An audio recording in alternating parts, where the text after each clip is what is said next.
दूसरे को भी पूछ लो सर, हाँ मेरे तो यहाँ तो वैसे ही दिख रहा है। रखिए। आज चलिए हम प्रोविडेंट फंड से संबंधित क्वेश्चन करते हैं। ठीक है।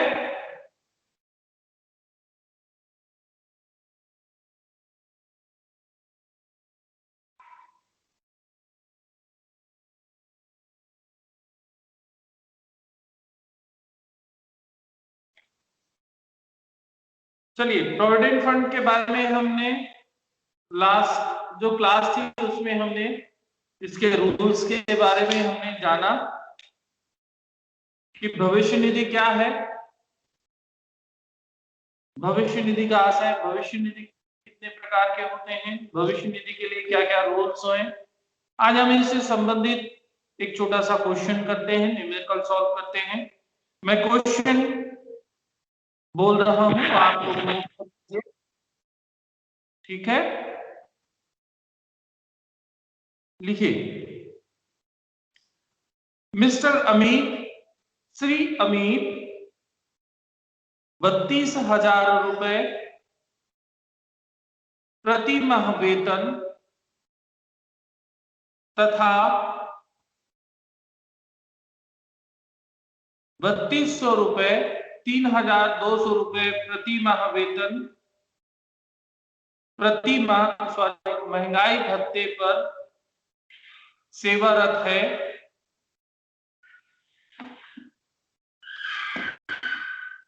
श्री अमित 32,000 रुपए प्रति माह वेतन तथा 3,200 रुपए प्रति माह महंगाई भत्ते पर सेवारत है। Shri Ramesh is employed on 32,000 rupees per month salary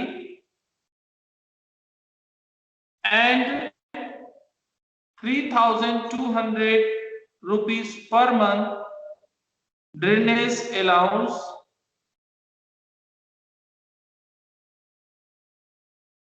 वह अपने वेतन एवं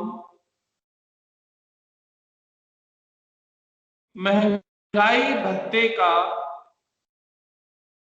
12% एक प्रोविडेंट फंड में अंशदान देते हैं। He contributes 12% of his salary and dearness allowance in a provident fund whereas the employer contribute 14%।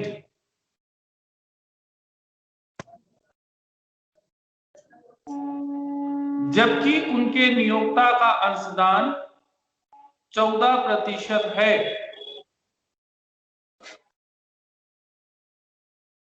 Provident fund पर ब्याज का निर्धारण 14% की दर से किया जाता है।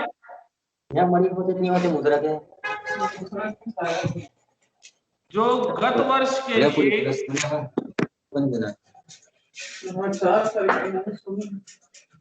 माइक बंद रखेंगे।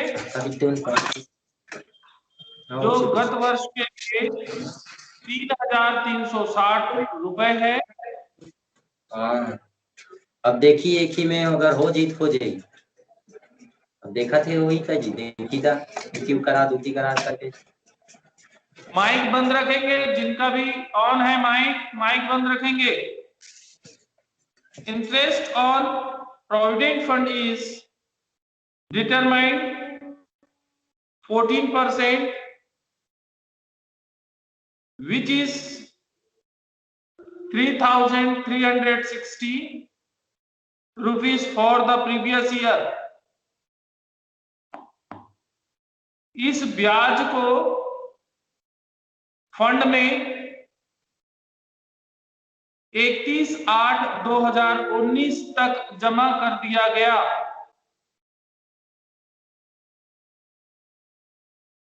This interest has been credited in fund up to 31st August 2019.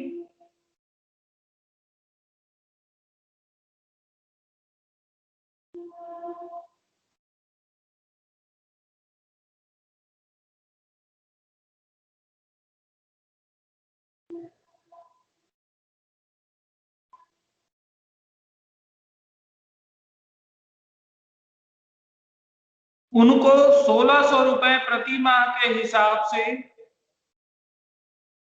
मकान किराया भत्ता भी मिलता है।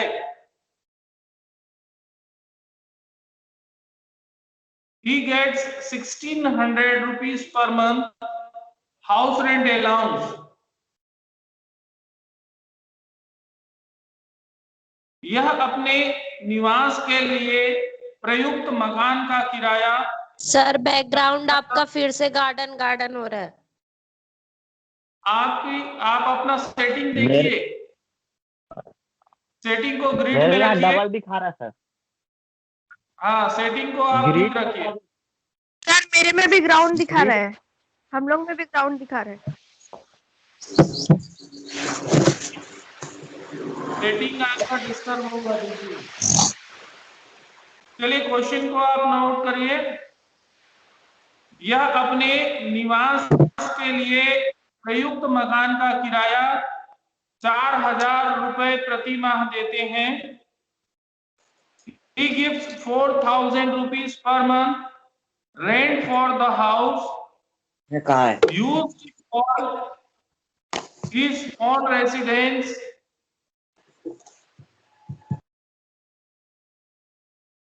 उनका कर निर्धारण वर्ष 2020-21 के लिए कर योग्य वेतन क्या होगा? What would be taxable salary for the assessment year 2020-21 if provided fund is? Mic अपने आप ऑन हो जा रहा है मेरे में, कौन बोल रहा है? फर्स्ट लिखेंगे वैधानिक, प्रमाणित तथा अप्रमाणित।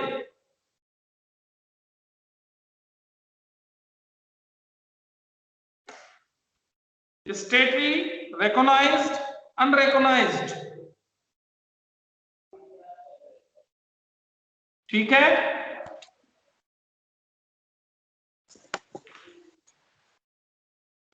प्रश्न समझ में आ गया? आप सभी ने प्रश्न नोट कर लिए?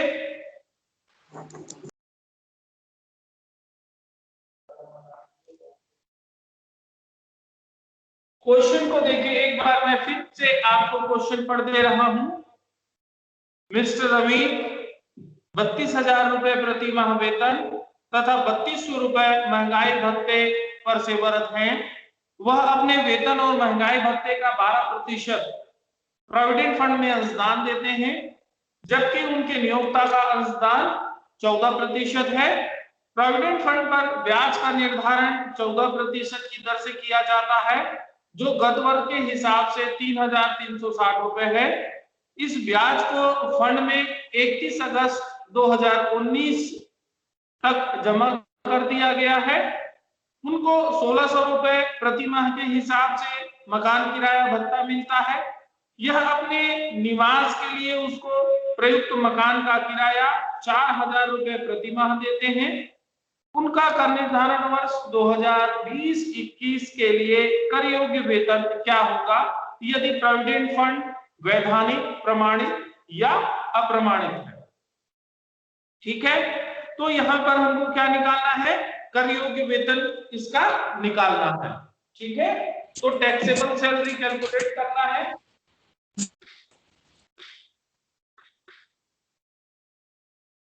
सर बैकग्राउंड तो पूरा ग्राउंड दिख रहा है। आपकी सेटिंग आप देखिए, आप अपने मोबाइल की सेटिंग पर ग्रिड में जाएं। आपकी मोबाइल में ही प्रॉब्लम है, फिर वो सेटिंग ठीक करिए। नहीं सर, मेरे यहाँ डबल दिख रहा है, आप जो लिख रहे हो ना 2 बार आ रहा है, वो भी आधा आधा। और द एसएस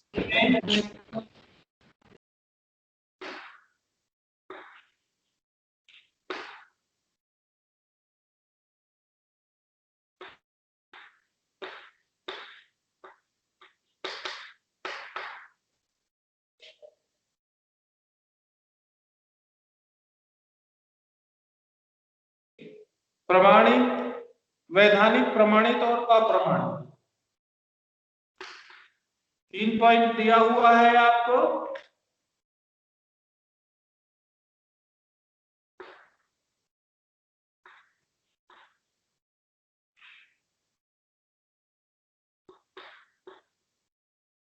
ज्यादा लंबा हो जाएगा, इसको हम और आगे से ले लेते हैं।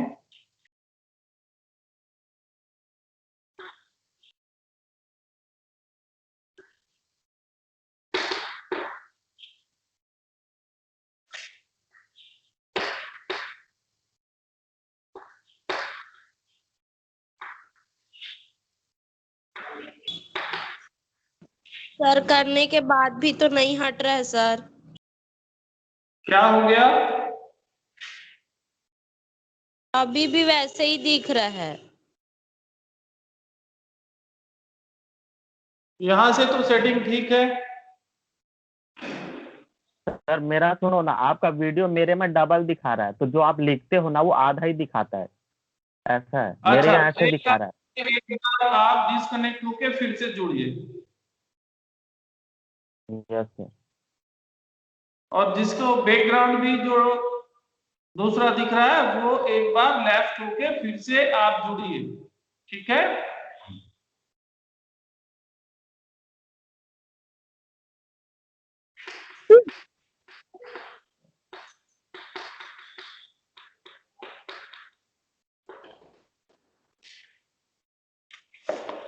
देखिए क्वेश्चन ठीक है। अब जग बंधु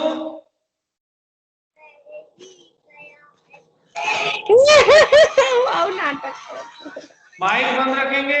और अब 3 भाग, सर अब 3 भाग में डिवाइड हो गया है। एक में गार्डन दिखा रहा है, पेड़ पौधा, और एक में जो आप लिखा रहे हो वो आधा आधा दिखा रहा है सर। अरे मेरा माइक आप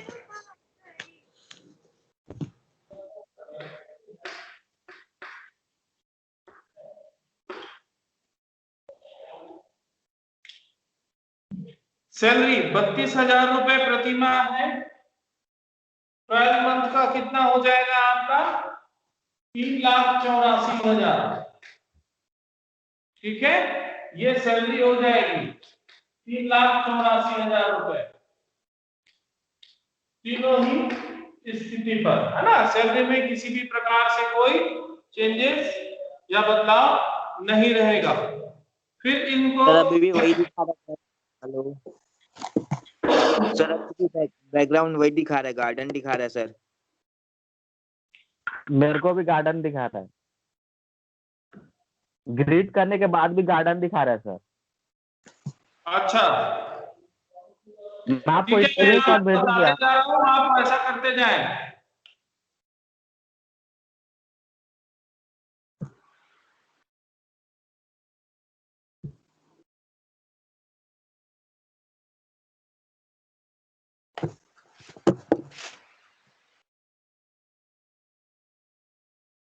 यहां से सेटिंग सही है, ठीक है? आप देखिए वेतन जो है 32,000 रुपए प्रति माह है, तो वो साल भर का कितना हो जाएगा? 3,84,000 रुपए। फिर है इसमें प्रति माह उसको महंगाई भत्ते भी मिलते हैं, डीए, ठीक है? डीए उसको कितना मिल रहा है?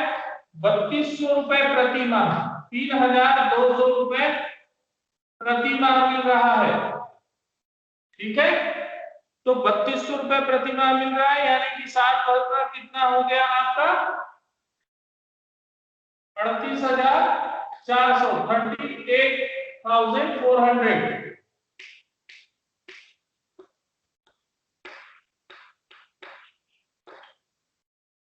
ठीक है। अब इसमें आगे बढ़ते हैं। वह अपने वेतन एवं महंगाई भत्ते का 12% एक प्रोविडेंट फंड में अंशदान देता है, जबकि उनके नियोक्ता का अंशदान 14% है।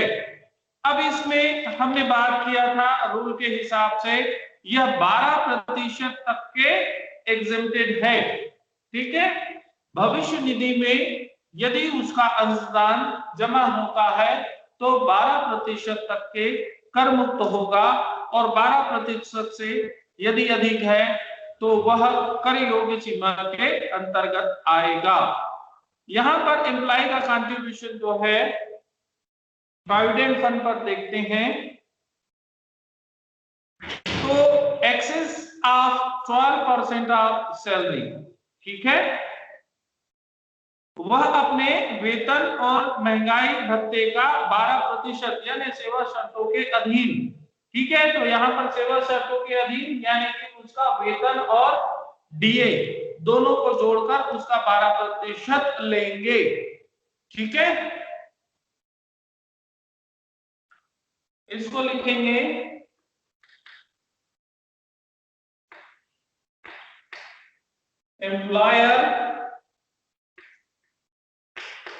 employer's contribution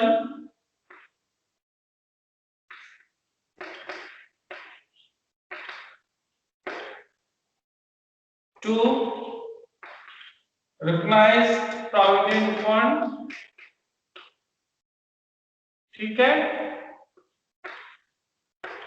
access of 12% of salary. अब यहां सैलरी का आशय क्या हुआ, बेसिक प्लस डीए। यहां पर सैलरी का कॉन्सेप्ट जो होगा सैलरी प्लस डीए क्यों होगा, क्योंकि ये महंगाई भत्ते जो है वह उसको वेतन के साथ मिल रहा है। ठीक है। अब देखिए 12% वह अपने वेतन एवं महंगाई भत्ते का 12% एक प्रोविडेंट फंड में अंशदान देते हैं। तो 12% तक के क्या होगा, किसी भी प्रकार से कोई टैक्स नहीं लगेगा। ठीक। किसमें, वैधानिक आपका प्रोविडेंट फंड पर। ठीक है। तो ये क्या हो जाएगा, एग्जेम्प्ट हो जाएगा। अब आप प्रमाणित प्रोविडेंट फंड पर आए। प्रमाणित प्रोविडेंट फंड के लिए क्या है, वैधानिक प्रोविडेंट फंड, प्रमाणित प्रोविडेंट फंड और अप्रमाणित प्रोविडेंट फंड। इसमें नियोक्ता का जो अंशदान है, कर्मचारी का स्वयं का फंड अंशदान और नियोक्ता का अंशदान, तो वैधानिक में क्या हो जाएगा, वह एग्जेम्प्टेड हो जाएगा। तो इसके लिए नॉर्म्स हमने क्या किया था कि स्वयं के कर्मचारी के लिए वैधानिक जो प्रोविडेंट फंड है उसमें देखे वो ये था कि कर्मचारी द्वारा इस फंड में वेतन से किया गया अंशदान वेतन शीर्षक की आय की गणना के समय में कर योग्य होता है। यह वेतन में सम्मिलित रहता है यदि कर्मचारी को फंड में उसका अंशदान घटाने के बाद जो शुद्ध वेतन दिया जाता है तो उसके वेतन में कुल राशि को उसके द्वारा प्राप्त शुद्ध वेतन प्लस कर्मचारी का अंशदान शामिल किया जाता है। अर्थात कर्मचारी का स्वयं का अंशदान घटाने से पूर्व का वेतन उसके वेतन शीर्षक की आय में शामिल किया जाता है। नियोक्ता के अंशदान के लिए जब कोई कर्मचारी वैधानिक प्रोविडेंट फंड का सदस्य होता है तब नियोक्ता द्वारा उसके फंड में दिए गए अंशदान की राशि का किसी भी प्रकार से कोई ध्यान नहीं रखा जाता। ठीक है। तो यहाँ पर नियोक्ता का अंशदान कितना है, 14% है, और कर्मचारी का कितना प्रतिशत है, 12% है। तो वैधानिक प्रोविडेंट फंड में इसका ध्यान यहाँ पर नहीं रखा जाएगा। 14% जो दिया है उससे कोई आपका यहाँ पर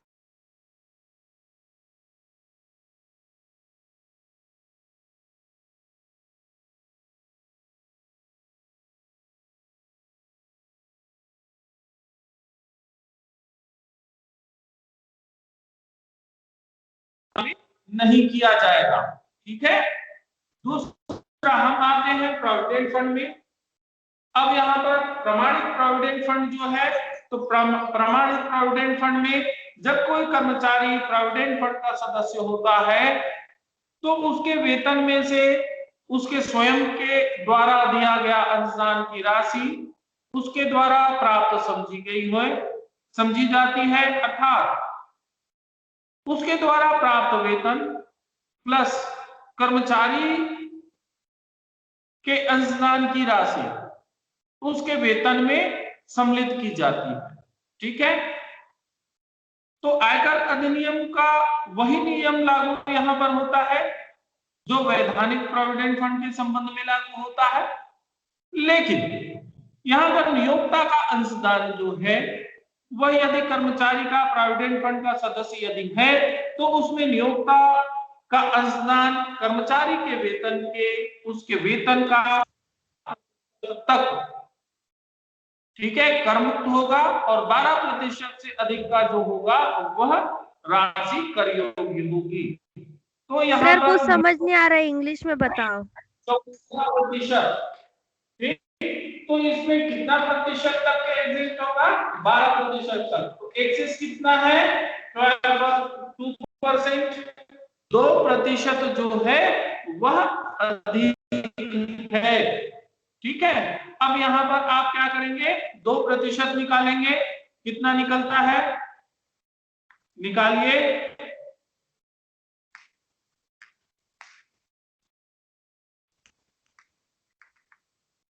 सर इंग्लिश में भी बताओ, नहीं आ रहा है समझ में। क्या चीज को? रूल। देखिए, मैंने अभी आपको बताया कंट्रीब्यूशन ऑफ एम्प्लॉय फर्स्ट के लिए बता दे रहा हूं। ठीक है, आपके वैधानिक जो प्रोविडेंट फंड का यदि सदस्य है कर्मचारी, तो उसमें contribution of the employer in the provident fund is made for salary. If not salary is paid, the employee, this amount is added in the salary. In other words, salary paid to contribution in provident fund is in called in the head salary income, और contribution हम देखेंगे contribution of employ. Contribution of employ में जब हम देखेंगे तो no additional is paid on the contribution made by the employer in this fund, और the amount of contribution of employer is not included in salary income but recognized provident fund contribution of employer to this fund up to 12% is not added. The excess contribution is added in the salary of employee. Okay, contribution to apply with recognized provident fund. When an employee is a member of recognized provident fund, the amount contributed in the fund is paid as a part of his salary, or the salary received plus contribution in the fund is included in the salary. Okay, तो यहां पर हम ये देखेंगे कि जो आपका provident fund का यदि मेंबर है तो उसमें दोनों का ही जो कंट्रीब्यूशन है वो 12% तक 12% तक एग्जम्प्ट होगा, और 12% से यदि अधिक है तो वह उसका जो भी एक्सेस अमाउंट होगा वह सैलरी में जोड़ दी जाएगी, यानी वेतन में जोड़ा जाएगा, मींस टैक्सेबल होगा।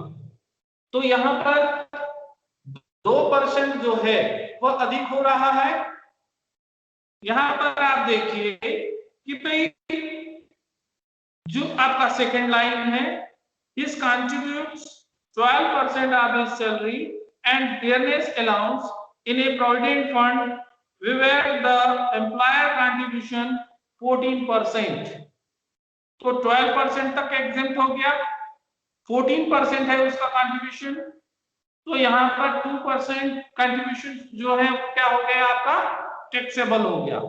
तो वेतन का 2% आप यहाँ पर निकालेंगे, कितना निकलेगा वो 8,484 रुपए। ठीक है, कैलकुलेट कर लीजिए।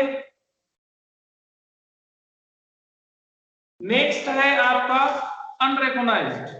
अनरिकॉग्नाइज्ड में भी सेम मेथड फॉलो होगा। यहां पर आप कंट्रीब्यूशन ऑफ एम्प्लॉयर, इस पर ध्यान देंगे।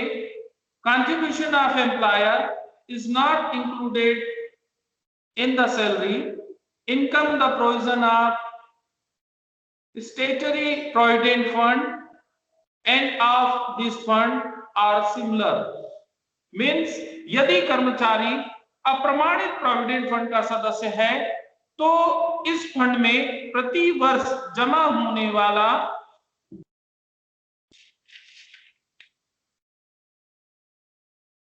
वेतन का अंशदान कर्मचारी के वेतन में शामिल नहीं किया जाता है। इसका प्रावधान जो है यह भी वैधानिक प्रोविडेंट फंड का ही प्रावधान होगा यहाँ पर। ठीक है, नियोक्ता का अंशदान जो कि आपको ध्यान रखना है, अप्रमाणित प्रोविडेंट फंड में कर्मचारी के अप्रमाणित प्रोविडेंट फंड के सदस्य होने पर आयकर का वही नियम लागू होता है जो वैधानिक और प्रमाणित प्रोविडेंट फंड के संबंध में लागू होते हैं। अर्थात कर्मचारी के वेतन में अंशदान से पूर्व की राशि सम्मिलित की जाती है, यहाँ पर कुछ भी नहीं करेंगे। दूसरा, अंशदान की जो बात आएगी यहाँ पर नियोक्ता का अंशदान, तो नियोक्ता का अंशदान कर्मचारी के वेतन में शामिल नहीं किया जाएगा, ठीक वैसे ही जैसे कि वैधानिक प्रोविडेंट फंड में किए हैं। इसका रूल वही लागू हो जाएगा, तो यहाँ आपको कुछ नहीं करना है। क्लियर? अब बात आती है इंटरेस्ट की। क्वेश्चंस के अनुसार से देखें, प्रोविडेंट फंड पर ब्याज का निर्धारण 14% की दर से किया जाता है, जो कि गत वर्ष 3,360 रुपए है। अब इसमें ब्याज दिया जा रहा है, interest on provident fund.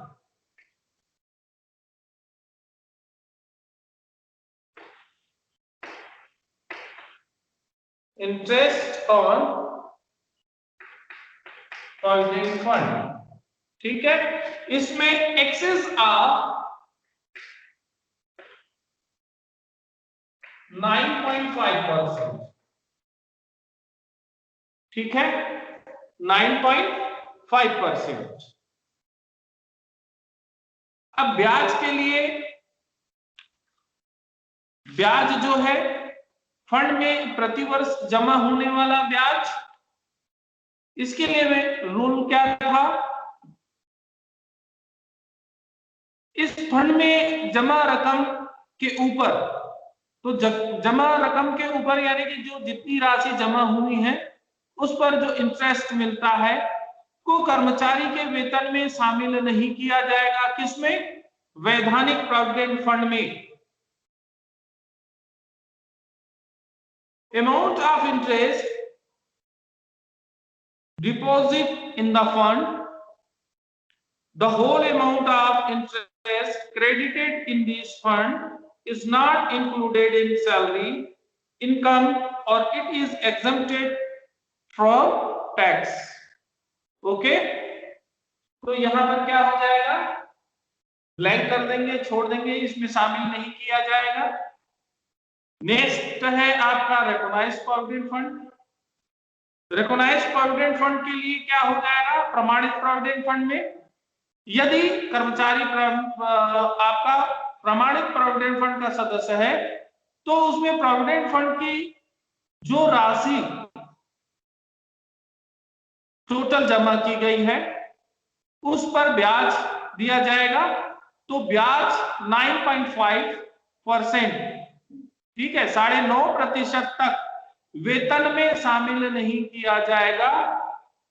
Access of 9.5% यानी कि 9.5%, 9.5% तक का एग्जम्प्ट हो जाएगा, उसको उसके वेतन में शामिल नहीं किया जाएगा। यदि इससे अधिक का ब्याज वह चुकाता है तो वह क्या होगा, कर योग्य होगा। किस पर, प्रमाणित प्रोविडेंट फंड पर। वैधानिक प्रोविडेंट फंड पर इस पर ध्यान नहीं दिया जाएगा, ठीक है। तो interest on this fund up to 9.5% is not included in the salary. The excess amount of interest is included in salary income. Okay? तो यहां पर 9.5% से, तो यहां देखिए वो कितना दिया हुआ है, 14% है, 40, ठीक है ना। प्रोविडेंट फंड पर ब्याज का निर्धारण कितने प्रतिशत पर हो रहा है, 14% पर हो रहा है। और एग्जम्प्ट कितने प्रतिशत पर हो जाएगा, 9.5% पर हो जाएगा, ठीक है। तो कितना प्रतिशत इसमें एक्सेस हो गया आपका, 4.5%, ठीक है ना। 4.5% क्या हो गया, एक्सेस अमाउंट हो रहा है। अब इसके लिए उसने कितना रुपए दिया था, गत वर्ष में उसने कितना ब्याज दिया था, 3,360 रुपए इसने दिया हुआ था। तो इसमें इसका कितना निकालेंगे आप, 9.5% तक के।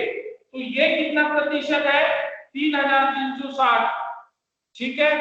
तो आप निकालेंगे कि भाई जबकि 14% 3,360 रुपए है, तो 9.5% कितना होगा या 4.5% कितना होगा, ये आप कैलकुलेट कर लेंगे।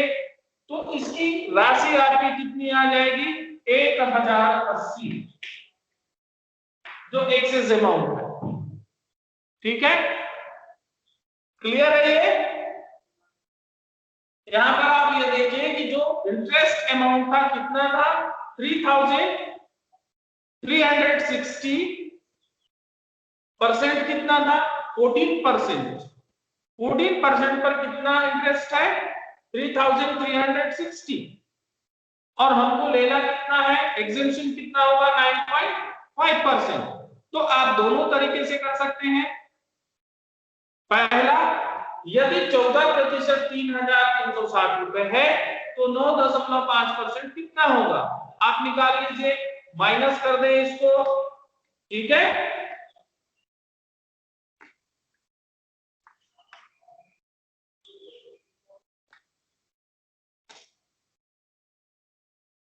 ठीक है, 9.5 निकालेंगे तो कितना निकल जाएगा आपका, 2280, ठीक है, ये निकाल लेंगे। अब इसको आप इसमें माइनस कर दीजिए, इसको माइनस करेंगे तो आपका कितना बचेगा, ये आपका बैलेंस बचेगा। ये बैलेंस कितना हो गया आपका, 4.5%। आप देख लीजिए कैलकुलेट करके, आपको क्लियर हो जाएगा, ठीक है। तो एक्सेस अमाउंट यहां पर हमने 40% था, 14%, यहां एग्जम्पशन होगा 9.5%। तो जो इंटरेस्ट का एक्सेस अमाउंट होगा वह यहां पर रेगुलाइज्ड प्रोविडेंट फंड पर टैक्सेबल हो जाएगा। नेक्स्ट है आपका अनरिकॉग्नाइज्ड प्रोविडेंट फंड। तो अनरिकॉग्नाइज्ड प्रोविडेंट फंड में हम देखेंगे amount of interest deposit in the fund. इसके लिए हम देखेंगे कि the whole amount of interest on this fund is not included in the income of salary. यदि कर्मचारी जो है अप्रमाणित प्रोविडेंट फंड का सदस्य है तो इस फंड के प्रति वर्ष जो जमा होने वाली जो ब्याज है, ठीक है, जमा होने पर उसमें जो ब्याज है उसके वेतन शीर्षक की आय की गणना करते समय इसमें शामिल नहीं करेंगे, ठीक वैसे ही वैधानिक प्रोविडेंट फंड के अनुसार, ठीक है। क्लियर, क्वेश्चन में देखें लास्ट, ये हो गया आपका क्लियर। ये दोनों ही पॉइंट यहाँ पर महत्वपूर्ण है, तो ये ध्यान रखना है आपको। 12% और 9.5%, और तीनों ही कंडीशन पर आपको ध्यान रखना है। वैधानिक प्रोविडेंट फंड, प्रमाणित प्रोविडेंट फंड और अप्रमाणित प्रोविडेंट फंड, ठीक है। वह कर्मचारी जो है किस प्रोविडेंट फंड का सदस्य है, उसके अनुसार से जो है नॉर्म्स यहाँ पर लागू होंगी। प्रश्न अनुसार ये है, उनको 1600 रुपए प्रति माह के हिसाब से मकान किराया भत्ता भी मिलता है। तो हाउस रेंट अलाउंस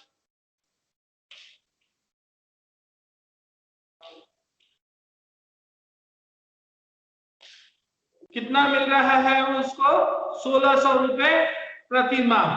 तो 12 माह का कितना हो जाएगा? 13,440 रुपए, ठीक है, 13,440 रुपए। और कुछ है इसमें? नहीं है। तो ये इसका, अब इसको टोटल कर देंगे। जो टोटल अमाउंट होगा ये कहलाएगा ग्रॉस सैलरी।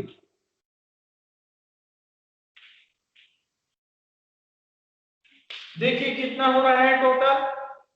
फर्स्ट में हो गया 4,35,840, ठीक है।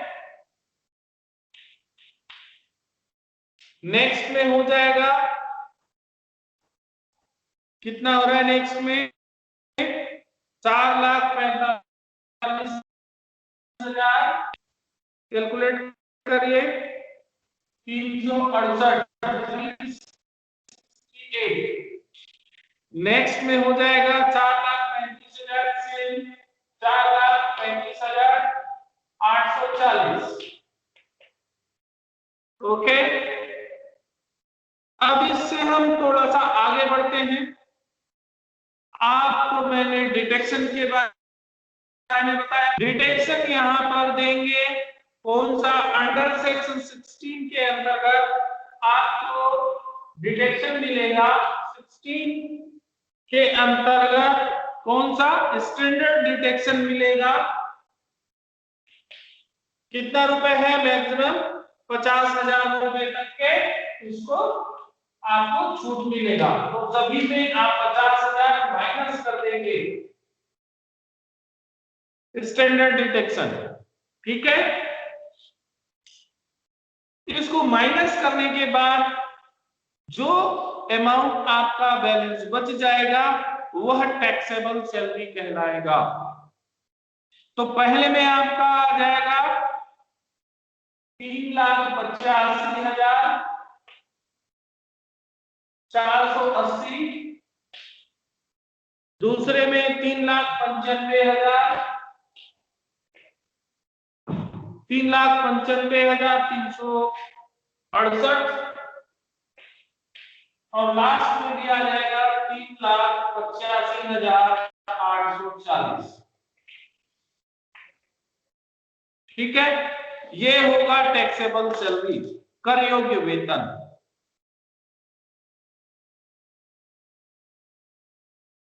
क्लियर है?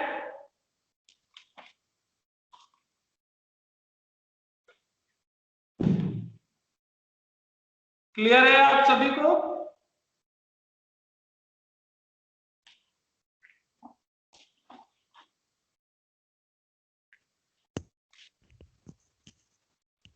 बीच बीच का क्लियर नहीं है सर। सर बहुत डिस्टरबेंस होता है, तो आप गूगल मीट में लिया कीजिए। आपको तो मैं बोल के ही बता रहा हूं, आप उसके अनुसार से आपने बनाया है, नहीं बनाया है? सर कभी वो ग्राउंड आ जाता है, कभी कुछ, तो बहुत डिस्टरबेंस होता है, उसके लिए बोल रही हूँ। डिस्टरबेंस तो सभी में होगा, किसी में भी हो सकता है डिस्टरबेंस तो। और मैंने जैसे कि बार बार कहा कि केवल आप लोगों की ही क्लास में डिस्टरबेंस होता है, बाकी लोगों के जो इतने मैं क्लास ले रहा हूं उसमें किसी में डिस्टरबेंस नहीं होता। ऐसा क्यों? सर हमारा तो बाकी क्लास मीट पे होता है, उस पे तो कोई डिस्टरबेंस नहीं होता है। उसमें क्या है, एक एक को ज्वाइन करते बैठे रहना पड़ता है ना, और उसमें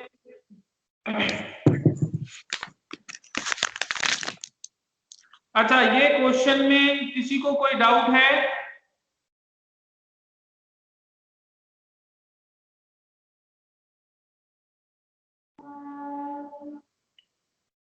यहां पर आपको दो मुख्य बिंदु पर ध्यान देना होगा, नियोक्ता का अंशदान और फंड में जो राशि जमा होगी उस पर।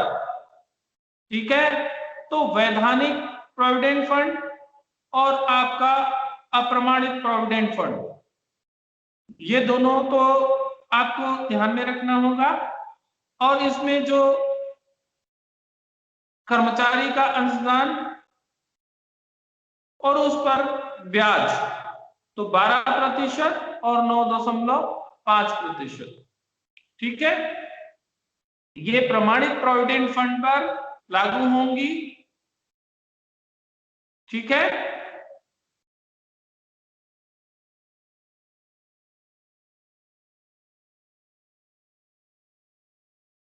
नियोक्ता का अंशदान जो है उसके लिए वैधानिक प्रोविडेंट फंड, और अप्रमाणित प्रोविडेंट फंड का यदि वह कर्मचारी है तो उस समय में उनके अंशदान पर किसी भी प्रकार से कोई ध्यान नहीं दिया जाएगा। यदि मान लीजिए वह रिकॉग्नाइज प्रोविडेंट फंड का सदस्य है, यानी कि प्रमाणित प्रोविडेंट फंड का यदि सदस्य है, तो नियोक्ता का अंशदान कर्मचारी के वेतन के 12% से अधिक